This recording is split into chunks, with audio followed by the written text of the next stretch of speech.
मुजफ्फराबाद में महकमा औकाफ ने 120 आरजी मुलाजमीन फारिग कर दिए। मुलाजमीन सरापा एहतजाज। मुजाहिरीन ने कहा उनकी सर्विस 18 से 20 साल हो गई।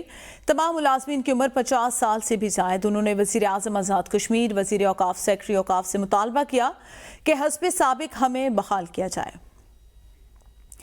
वजीर आजम आज़ाद कश्मीर से रिक्वेस्ट की गई है, आपको बता चले हमारी सर्विस को 18 से 20 साल हो गए, नौकरी पर बहाल किया जाए। महकमा औकाफ के फारिग मुलाजमीन ने मुतालबा किया है। मज़ीद जानते हैं अपने नुमाइंदे फवाद अब्बासी से। जी फवाद, बताएगा एहतजाज इस वक्त जारी है। जी बिल्कुल, आज दूसरा दिन है जो महकमा औकाफ के 120 से ज्यादा जो आर्मी मुलाजमीन है उनको अचानक से जो है वो फरागती का नोटिफिकेशन जारी कर दिया, जिस पर जो मुलाजमीन हैं वो महकमा औकाफ के दफ्तर के बाद जो वो सरापा एहतजाज बने हुए हैं। मुलाजमीन का कहना है कि जो हमारी सर्विसेज हैं वो 18 से 20 साल से जायद हो चुका है, हम सर्विस कर चुके हैं और अचानक से जो नोटिफिकेशन जारी किया है जिसके तहत हमें फारिग किया गया है।